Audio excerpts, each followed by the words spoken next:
All right, Academic Decathlon team, question 5 here says that you're going to take this polynomial and you can view it as the product of x plus 1, some quotient, and a remainder of 3 for some polynomial.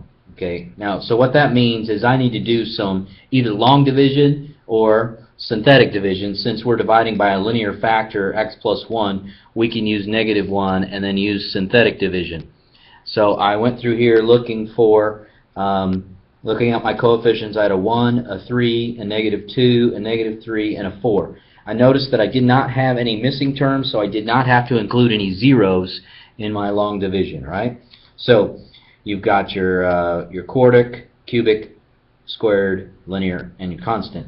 I separate this out because I know I'm going to get a remainder at the very end. So as you remember, you carry down the 1, you multiply, you add, you multiply, you add, you multiply, you add, you multiply, you add, and you end up with your remainder of 3, which is exactly what they told you you would end up with. So what do you have left?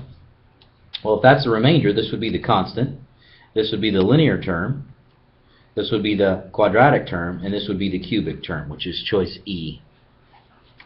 In question 6, in my work here, I showed that I divided both sides by 2. Actually, I added 2 first. So let me make note of that. I added 2 to the other side. That's where I got the 6 from. And then I divided by 2 to get rid of the coefficient. There is no distributive property across absolute value bars, so that gave me 3. And then I can split it up. Since it was a greater than, my dumb way of remembering that is greater than. And so it's an or situation. Okay, so you have x minus 4 is greater than 3, or x minus 4 is less than -3. You switch the sign and change the other side to the opposite. Solve each one. X is greater than 7, or x is less than 1. That would be choice C right here. Greater than 7 would be 7 to infinity, or x is less than 1, so from -infinity up to +1.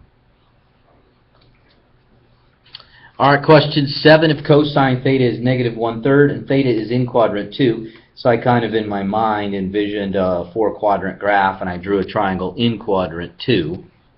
That's why I went to the left and up. The adjacent side to the angle, right? Thinking in terms of this is really the angle theta, but so I'm just kind of dealing with this down here. The adjacent side is a negative, and the hypotenuse is a 3. And so we can use the Pythagorean Theorem, right? -1 squared plus x squared equals 3 squared. And by doing that and kind of working my way backwards, I find out that x is the square root of 8. And so they want the cotangent. So cotangent would be adjacent over opposite, and so the adjacent side would be -1, and the opposite side would be square root 8. Did a little bit of rationalization, and by multiplying by radical 8 top and bottom, and then I reduced it, so I got negative radical 2 over 4, choice C. Question 8. Question 8 is a trig function.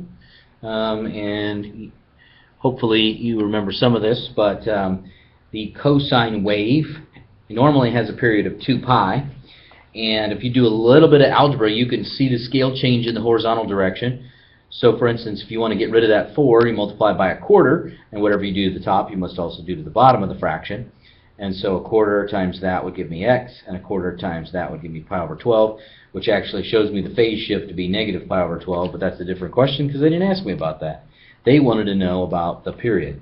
So I really wanted to know about here, what's going on, and we're shrinking it by a quarter, all right, shrinking because we're multiplying by a value less than 1, and the value of that shrink is a quarter, and when you multiply that times the original period, this is your original period, for the cosine wave, that gives me pi over 2 as the period of the function. So that's question 8. Alright, moving on, question 9. What is the remainder when you divide that by x minus 2? Well, I noticed that I have a coefficient for the quintic term of 1 But I noticeably am missing the fourth term, or the quartic term, x to the fourth, and x cubed. So I made sure I put zeros in for both of those. Then I had a -3 for the squared term, and a 5 for the linear term, and then obviously 0 for the constant term. And I'm dividing that by x minus 2, so the 0 that comes from that factor is 2. When I carry down the 1 and multiply, and then I add, and I multiply, and I add, and I multiply, and I add, and I multiply, and I add, and I multiply, and I add, and I ended up with a remainder of 30. I'm just doing that whole multiplying and add thing that happens in synthetic division. According to the rational root theorem, which of the following is the set of all possible rational roots of this equation? Remember, we want to take all the factors of the constant and divide them by all the factors of the leading coefficient. So all the factors of 6, we've got plus and minus 6, plus and minus 3, plus and minus 2, and plus and minus 1. Divided by the factors of 2, which would be plus and minus 2 and plus and minus 1. Now, looking at this, plus and minus 6 divided by plus and minus 2, that gives me plus and minus 3. 6 over 1 gives me 6. Then move over here. 3 over 2. 3 over 1 has already been used, so I'm not going to write it down again. 2 over 2 is 1. 2 over 1 is 2. And then lastly, 1 over 2, because 1 over 1 has already been used. So those are all the choices, which is choice C. Find the domain of that function. Well, I noticed that I could factor that thing under the radical, and that gave me x plus 2 and x minus 4. Now, I knew that what I would be getting when I graphed it, so I grabbed my graphing calculator. And so he says square root of x plus 2. Ooh, you know what? I'll just use extra parenthesis. I don't know if I need it, but I'll just use it anyway. And then x minus 4. And zoom 6 just to get the right window. And I noticed that, yeah. So it starts at -2 and goes to the left, and it starts at +4 and goes to the right. Okay? So that's kind of what we're getting at. Kind of like two radicals going in opposite directions, but one has everything from -2 down, and one has everything from 4 on up, and nothing in between. So that was choice D. Everything from -2 to the left, or from +4 to the right. Find the distance between the vertex of this parabola and the center of that circle. Okay, so the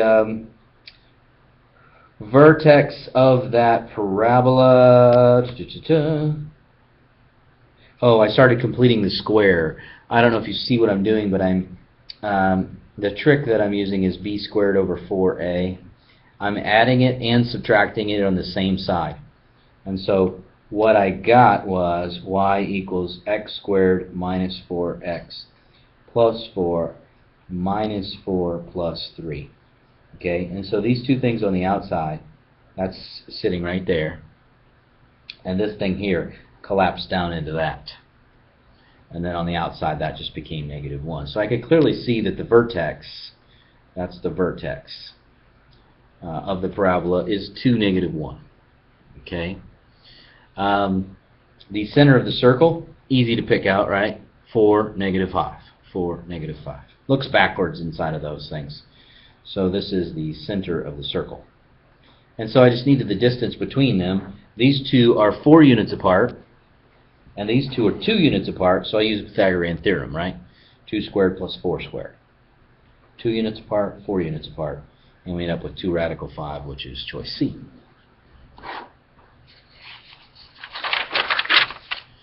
Okay.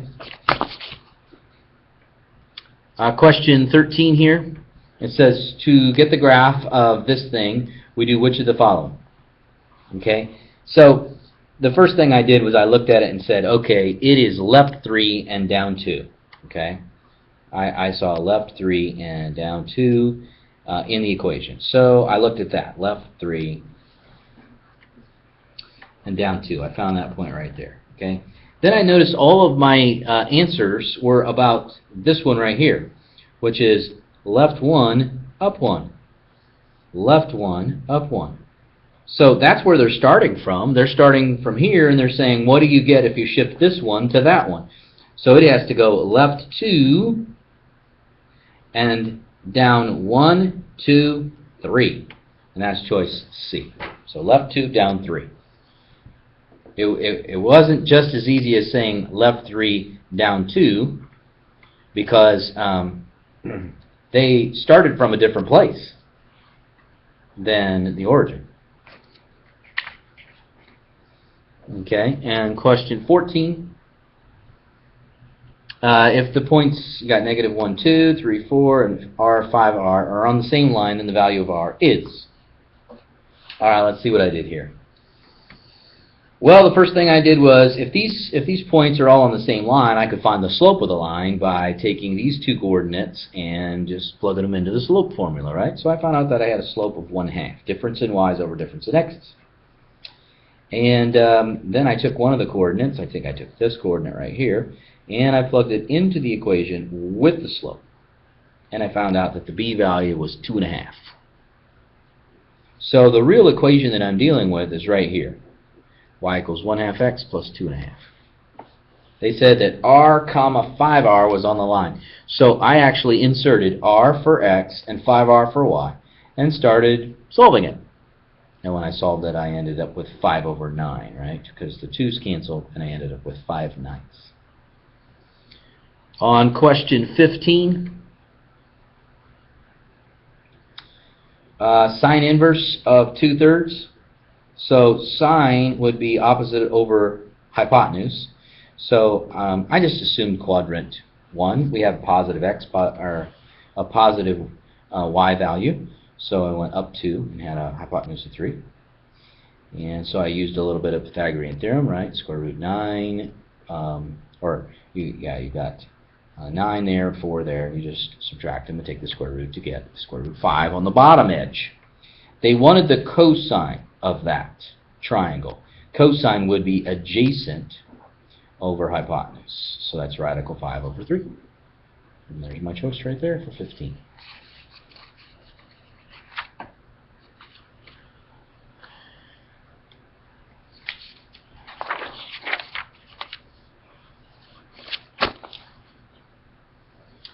Question 16, we're just multiplying top and the bottom by the complex conjugate of 2 minus I. So the complex conjugate of 2 minus I is 2 plus I, and you multiply the top and bottom. Foil the top, foil the bottom. I'm a boxer, some of you aren't, I know, but that's how I get to my answer. Always remember that I squared is equal to -1, as we talked about in Algebra 2.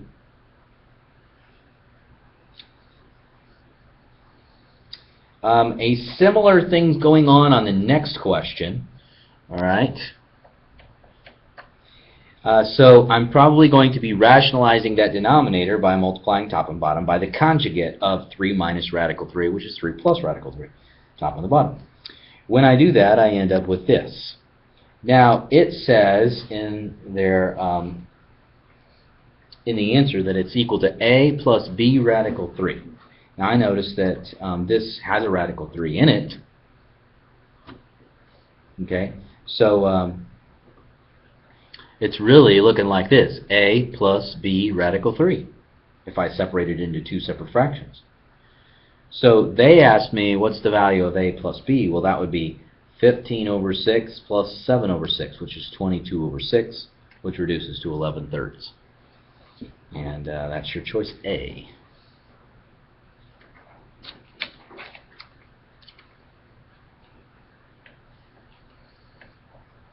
Okay, on question 18, you have cosine 2x equals 1/4. So I inverted the cosine. Started to take a look at that. So 2x was equal to, if you're talking cosine, that would be adjacent over hypotenuse. So that's a 1/4, I guess, relationship. And you can use the Pythagorean Theorem, right? 4 squared, 1 squared. And take the square root, and you end up with a square root of 15 for that vertical side. It says, which of the following could be an exact value of x? Let's see here. Did I do it that way? Nope. You know what I ended up doing here? I ended up finding a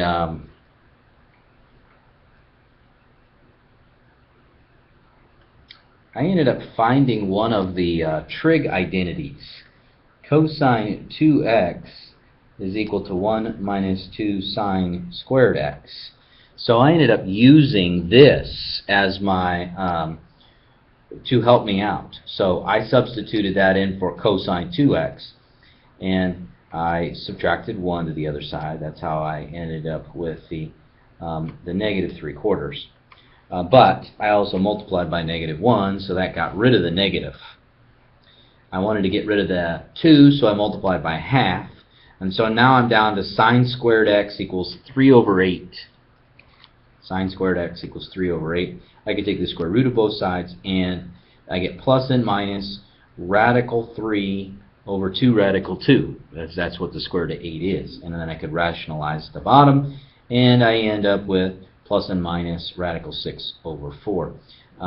So the answer was, it says 18 says which could be the answer of, and the only one out of those which could be the answer is negative radical 6 over 4. Obviously, radical 15 over 4 would be a nice trap, because that's about sine 2x, not about sine x.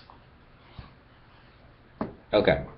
And that's enough for the evening, because it's 6:40 and I want to go home. So, I'll give you some more problems to look at tomorrow from that practice test.